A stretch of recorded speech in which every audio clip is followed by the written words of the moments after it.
Makadi mose muri Zimbabwe kusangana zvekare pano pachivhitivhiti chenyu paTV yenyu patinokupai nyaya nenhoroondo dzenyika yeZimbabwe. Pane ghost account inogara ichitaura nyaya dzinovhundutsa, inogara ichitaura nyaya dzinoshuka, asi zvisinei da kuti taure nyaya iyi kune vanenge vane chokwadi nenyaya iyi.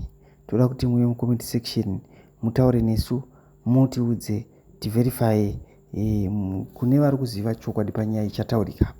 Toda kuti mutiudzewo chokwadi kuti zvakamira sei kune vari kushandira department iri, vari kushandira kuZimbabwe Defense Forces. Musatudze mazita kana kuita sei, chingotaurawo pachako iwe kuti nyaya iyi yakamira sei ndeyechokwadi, because information iri kubudiswa neaccount iyi iri kubudisa information iri kutivhundutsa. So iyo iri kuuya padandemutande ichitaura ichiti warning Zimbabwe Defense Forces, plans are in motion for ED and Tapfuma Nei to arrest generals in the coming month, clearing the path to target Vice President Constantino Chiwenga. Any soldier or officer who still believes in ED's leadership is living in a fundus. The betrayal of barracks has begun. ED must go.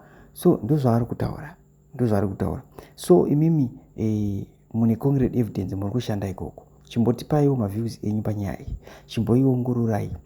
Panapa pane nyaya dzanzichitaurwa nana Honorable Ndabiti nana Professor Madhuku negroup reCDF venenge Constitutional Defenders Forum vava vachitaura palive. Saka tine macontributions avo atinawo, tichakupai panapa, tichakupai munzwa macontributions ezvinhu zvavanga vachitaura. Sezvo musina kunzwa mavoices avo pamaconsultation, mapublic consultation akaitwa kuCity Sports Center, vakanyimwa mic ikokoko, havana kupuwa mukana wekuti vataure. Saka ndichakusiyai makateerera kubva kwavari.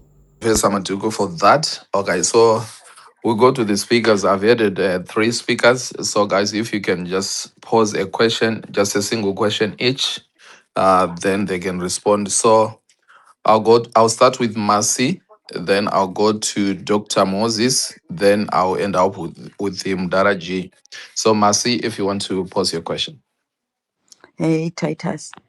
Muri kutikwadza pano.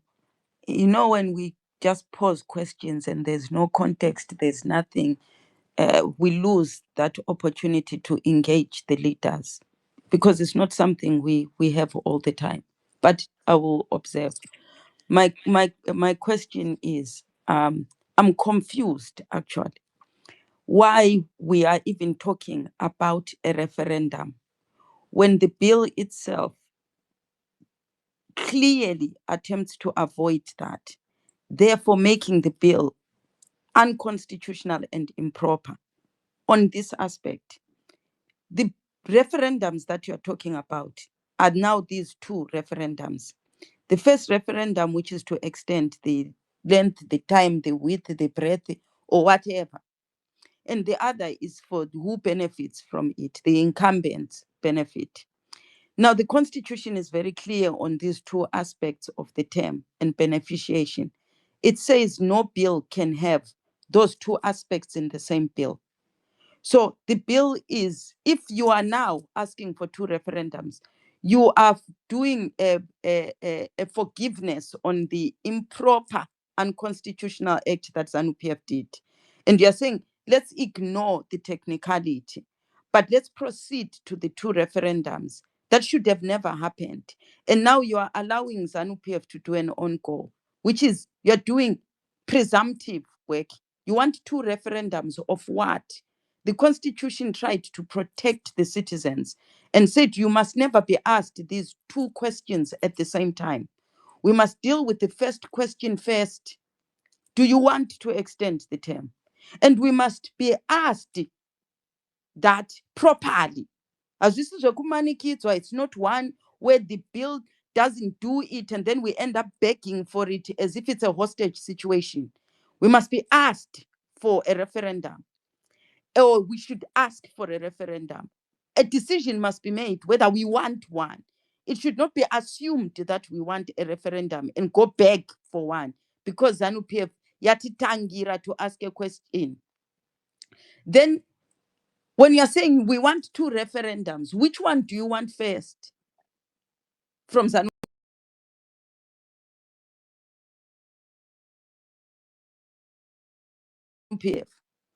In this presumptive that we have already gone through the first one, it is okay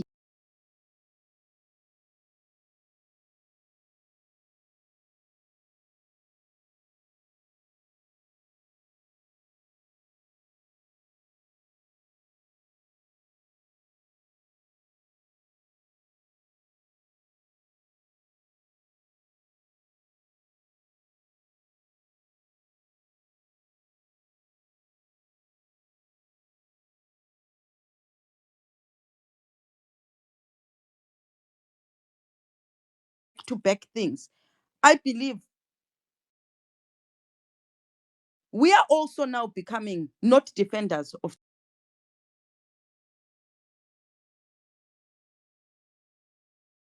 referendums, instead of returning the bill as improper and unconstitutional and leaving the citizens of Zimbabwe alone and not bothering them with unconstitutional things. Because ZANU, if it had been you who had written that bill, would not forgive this technicality, would not allow you to bundle these 2 issues, and on your behalf request 2 referendums, presumptively, like one has been done and you have results. So why are we doing that is my question.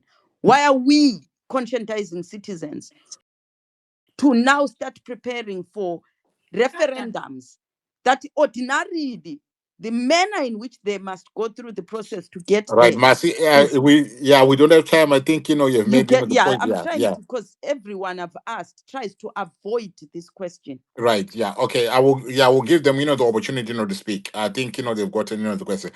Can we go on to the next one, please? If you can get one question, please, one question at a time, so that we accommodate as many people as, as possible. So, Dr. Moses, please come through. Thank you, Uncle Jed. Thank you, the speakers. I just want to maybe first acknowledge the role that you are playing to defend the Constitution. Maybe my question kind of follow up to the question that has been asked by the CDF representative, because it is based on what I think needs to be done for us to be able to successfully fight against the 2030. The question of unity within the opposition. We have spent countless hours on these spaces. Some of us saying that we need to unite, we need to build bridges. As long as someone is saying, let's defend the Constitution, we need to join that particular person. But we have seen a very fragmented terrain where there are some among us who think that, oh, this person or this organization or this one does not have the moral high ground to defend the Constitution because you have done this before, you have done that, you do not have the credibility. And we have tried as much as we can to say, let us set all this aside.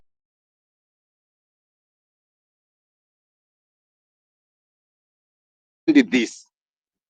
So and I'm going to be very truthful and maybe uncomfortable. Guys, can we get to the questions part, guys? Can we get to the questions part? Okay, I understand, the urge to want to contextualize, but unfortunately we are running against time. okay. Thank Please. you. So my question is, because I don't kind of see this unity without leadership telling us to say, let us set this aside. So that unit, I don't see it. And maybe are you also working with progressive, some elements within ZANU-PF that are opposed to the agenda, even though we know they are opposed for sake of the interests that have nothing to do with the people. Thanks. Right. Okay. Thank you very much. Mdaraji, do you want to quickly give My your question, please? thank you very much, Ango Jeda. My first question is, Professor and Tendai, how illegal is this bill, and what do we do with the illegality or illegal bill? And if the courts in Zimbabwe fail us, what is our recourse? Those are the two questions I want to ask. Thank Right. you. Thank you very much. Can I don't know, between the, the two of you who wants to go first. I mean, which question, do you want to tackle? I see it, Honorable BT,